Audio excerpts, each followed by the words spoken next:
Saya pernah ngobrol dengan seorang teman yang berprofesi sebagai dokter. Dia bercerita betapa dakdikdukdernya para tenaga medis yang sekarang bekerja di rumah sakit. Mereka semua dalam kondisi tertekan, cemas, dan stres. Kenapa? Karena pasien-pasiennya, baik yang positif COVID-19 maupun PDP, jumlahnya semakin banyak dari hari ke hari. Dan mereka ada kewajiban merawat orang-orang yang jumlahnya seambrol itu di rumah sakit. Yang mana sebelumnya pihak rumah sakit tentu tidak mengira akan ada wabah pandemi seluas ini di 2020. Sehingga peralatan perlindungan diri pun kurang, hazmat kurang, gloves kurang, surgical mask kurang, shoe cover apalagi.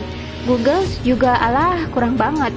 Makanya ada yang cerita, katanya untuk menghemat hazmat yang sekali pakai itu, ada dokter yang memakainya selama 9 jam.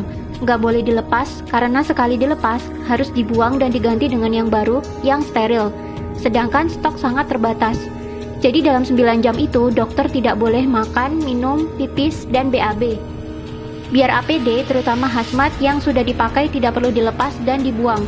Sedangkan dalam sisi lain, mereka harus menahan keringat, panas, lapar, haus, dan menghadapi merawat pasien-pasien yang saya yakini pasien-pasien itu juga dilanda ketakutan dan stres yang sangat signifikan. Pasiennya stres, dokternya sudah kewalahan, ikutan stres juga. Ya akhirnya bulet di situ-situ saja. Pasiennya nggak sembuh-sembuh, dokternya juga lama-lama capek dan ikutan stres. Yang nggak kuat fisiknya akhirnya ikutan tepar. Bagaimana cara membantu hal ini supaya cepetan berakhir? Solusinya jangan sampai sakit. Saya di awal sudah sangat tidak setuju dengan masifnya media-media mainstream yang bolak-balik memberitakan angka penderita COVID-19 setiap saat, memberitakan jumlah korban meninggal, memberitakan korban meninggal yang jenazahnya ditolak, memberitakan warga dan tenaga medis yang diusir dari kampung atau kompleks akibat COVID-19, dan masih banyak lagi. Apakah ada media yang memberitakan bahwa banyak penyakit-penyakit lain yang sudah biasa kita temui di kehidupan sehari-hari sebenarnya justru lebih mematikan? Coba Anda lihat data berikut ini. Penyakit kanker setiap tahunnya membunuh 8,9 juta jiwa. Berarti dalam setiap bulan ada sekitar 741.600 lebih manusia yang meninggal. COVID-19 sejak jadi pandemi hingga April 27, 2020 membunuh hanya 198.842 jiwa saja. Silakan Anda cek sendiri di situs resmi WHO.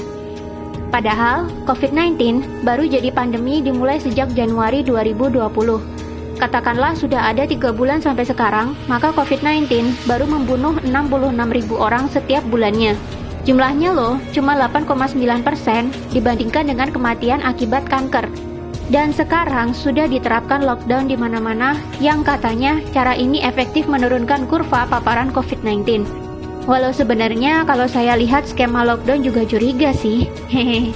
Karena akibat lockdown gini, masyarakat justru semakin takut dan ekonomi mandek.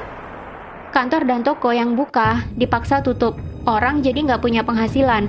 Karyawan dipotong gajinya. Pengusaha banyak yang bangkrut.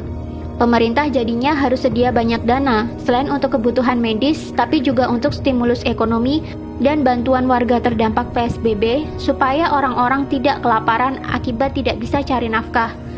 Kalau nggak ada dana, ya hutang dong. Namanya penyakit, itu kalau nggak sembuh, ya meninggal dunia. Kalau kita lihat data, yang meninggal hanya 6,9% saja dari yang terpapar. Berarti yang 93,1% kemungkinan sembuhnya tinggi. Ayo melek data, jangan mau otaknya ditakut-takutin media. Media memberitakan COVID melulu, akhirnya cuma menebarkan kekhawatiran dan ketakutan.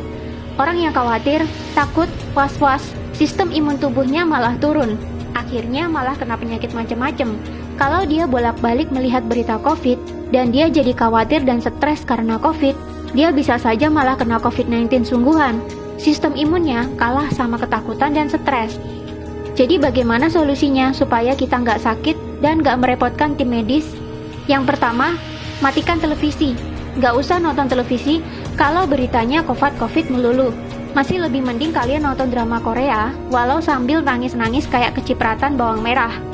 Alihkan perhatian kalian ke hiburan-hiburan lain yang lebih menyenangkan. Nonton video-video satisfying di YouTube kek, nonton Panji Petualang kek, atau menghalurian nonton travel vlog di YouTube buat obat piknik kek.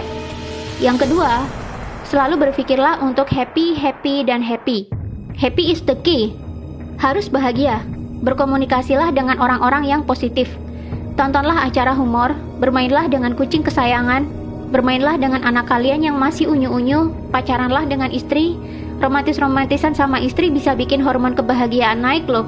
Sistem imun juga ikutan naik. Yang ketiga, berpikirlah bahwa kalian selalu sehat. Jangan izinkan pikiran takut sakit sedetik pun mampir di otak. Ganti doa kalian yang semula, "Ya Allah, jauhkan kami dari wabah ini," dengan "Ya Allah, sehatkanlah fisik dan mental kami, supaya kami selalu happy dan bugar." Ingat ya, kata-kata yang sering keluar dari mulut, walaupun doa sekalipun, bisa masuk pikiran bawah sadar. Walaupun ada kata tidak atau jangan di depannya, tetap itu adalah kata-kata negatif. Kata-kata negatif ya negatif. Masuk ke otaknya jadi negatif. Jadinya tubuh dan lingkungannya meresponnya juga negatif. Misalkan kalian doa, "Ya Allah, jangan ada virus di rumah saya." Malah virusnya datang beneran. Beda dengan, "Ya Allah, tolong jaga rumah ini tetap bersih, sehat, dan nyaman untuk saya tinggali bareng keluarga." Maka rumah kamu akan jadi demikian. Selalu ucapkan kata-kata positif dan buang kata-kata negatif. Keempat, rutinlah olahraga. Olahraga dapat memproduksi hormon kebahagiaan dan memperbaiki metabolisme tubuh. Jiwa yang happy dan metabolisme tubuh yang baik akan menghasilkan imun tubuh yang kuat. Kelima, jaga kebersihan. Sering-sering cuci tangan pakai air dan sabun, tanpa rasa khawatir. Cuci tangan karena niatnya pengen bersih, bukan karena takut COVID-19. Percuma kamu cuci-cuci bolak-balik sampai pakai sabun dicampur alkohol sekalipun, tapi kalau pemikiranmu isinya takut, dan takut saja, ya resiko tertular COVID-19-nya malah tinggi. Keenam, jaga jarak. Kita mungkin kuat atau kebal, tapi orang lain belum tentu. Mari hargai mereka dengan tidak dekat-dekat dan selalu pakai masker kemana-mana, terutama jika berhadapan dengan orang lain. Intinya adalah bahagia, happy, sehat, pikiran tenang, di bawah slow aja. Jangan sampai kamu masuk ke rumah sakit. Sekalinya kamu masuk rumah sakit, maka kamu akan bertambah stres, karena di sana isinya juga pasien-pasien yang lebih banyak stresnya ketimbang sakitnya. Gak usah terlalu perhatiin media. Matiin televisinya kalau beritanya gak enak melulu. Hiburan masih banyak. Ayo melek data. Jangan mau ditakut-takutin media.